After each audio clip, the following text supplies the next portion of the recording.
इस वीडियो में मैंने अपने धर्म ग्रंथों में ढूंढा है कि क्या भूत प्रेतों का कहीं अस्तित्व है। क्या इन धर्म ग्रंथों में भूत प्रेत के बारे में कुछ लिखा गया है और दुनिया की सबसे छोटी प्रेत कथा क्या है। तो आइए चलते हैं। नमस्कार, मैं हूं विनय बिहारी सिंह। मेरे YouTube channel tea break with Vinay Bihari Singh के साथ आपका बहुत बहुत स्वागत है। तो आइए चलते हैं और अपने धर्म ग्रंथों में भूतों का क्या उल्लेख हुआ है ढूंढते हैं और ये सिर्फ मन का भ्रम है या उनका अस्तित्व है, ये जानते हैं। सबसे पहले दुनिया की सबसे छोटी प्रेत कथा या भूत कथा। दो आदमी एक ट्रेन से रात को कहीं जा रहे थे। डिब्बे में कोई नहीं था। ट्रेन के डिब्बे में सिर्फ यही दो लोग थे।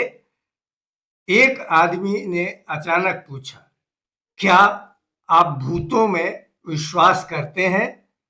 दूसरे आदमी ने कहा, नहीं, और वह उत्तर देने वाला आदमी गायब हो गया। ये दुनिया की सबसे छोटी भूत कथा है। आइए चलते हैं और देखते हैं कि हमारे धर्म ग्रंथों में क्या कहीं भूतों का उल्लेख है। पहला उल्लेख भगवत गीता के अध्याय 9 के 25वें श्लोक में मिलता है।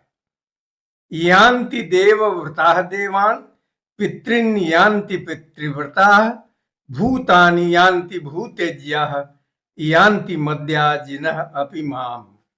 इसका हिंदी अर्थ है, देवताओं को पूजने वाले देवताओं को प्राप्त होते हैं, पितरों को पूजने वाले पितरों को प्राप्त होते हैं, भूतों को पूजने वाले भूतों को प्राप्त होते हैं और मेरा पूजन करने वाले भक्त मुझको ही प्राप्त होते हैं। इसीलिए मेरे भक्तों का पुनर्जन्म नहीं होता। तो यहाँ जो उल्लेख है कि भूतों को पूजने वाले भूतों को प्राप्त होते हैं। भूतानि यान्ति भूतेज्या, ये एक उल्लेख यहां मिलता है। तो भूत होते हैं, ये इससे पता चलता है। दूसरा उदाहरण देखें, रामचरितमानस के बालकांड के 7 घ में गोस्वामी तुलसीदास ने लिखा है, देव दनुज नर नाग खग प्रेत पितर गंधर्व बंदव किन्नर रजनिचर कृपा करहूं अब सर्व। देवता, दैत्य, मनुष्य, नाग, पक्षी, प्रेत, यहां प्रेत लिखा है देखें, पितर, गंधर्व, किन्नर और निशाचर, सबको मैं प्रणाम करता हूं। अब सब मुझ पर कृपा कीजिए। ये तो गोस्वामी तुलसीदास ने लिखा है। तीसरा उल्लेख श्रीमद् भागवत में धुंधुकारी का मिलता है। धुंधुकारी अत्यंत व्यभिचारी, पापी और तमाम बुरे कर्मों का करने वाला था। तो उसकी हत्या हो गई और हत्या के बाद धुंधुकारी प्रेत योनि में चला गया। तो उसने जब श्रीमद् भागवत की कथा सुनी तब उसका उद्धार हुआ, प्रेत योनि से मुक्ति मिली। और अंत में हनुमान चालीसा का उदाहरण, गोस्वामी तुलसीदास ने हनुमान चालीसा में लिखा है, भूत पिशाच निकट नहीं आवे, महावीर जब नाम सुनावे। तो यहां भी भूत और पिशाच का जिक्र आया है, उल्लेख आया है। तो ये एक उदाहरण। तो ये उल्लेख मैंने बताए। इन तीनों ग्रंथों का दुनिया भर में सम्मान किया जाता है और इसमें ये प्रेतों की उपस्थिति का उल्लेख मिलता है।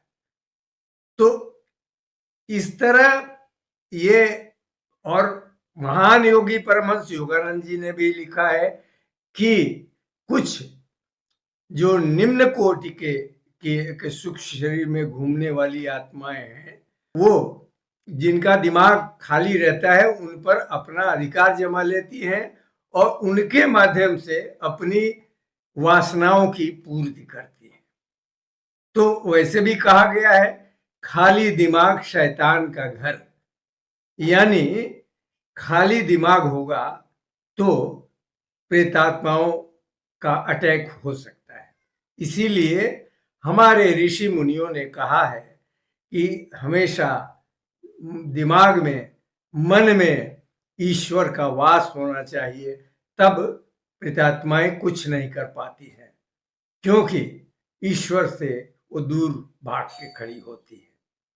तो ये कुछ उदाहरण है जिनसे ये पता चलता है कि अशरीरी कुछ चीजें होती हैं जो हमारे जीवन को प्रभावित करती हैं, और उनसे बचने का उपाय है कि ईश्वर के पास रहें और सुबह शाम पाठ करें, दुर्गा पाठ करें या रामचरितमानस का पाठ करें या गीता का पाठ करें।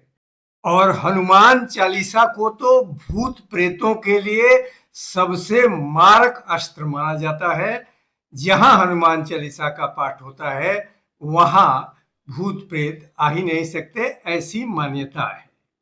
यानी किसी न किसी तरह ईश्वर से जुड़े रहने से और अपने दिमाग को रचनात्मक कामों में लगाए रखने से प्रेतों का कोई असर नहीं होता। मैं नहीं कहता कि आप इस पर विश्वास करें कि न करें, आप जाएं और इसके आगे आप रिसर्च करें। मेरी बातों को अगर गलत लगे तो छोड़ दें, लेकिन मैंने इन पुस्तकों का उल्लेख किया, वहां आप जाके चेक करें और तब निर्णय लें। नमस्कार।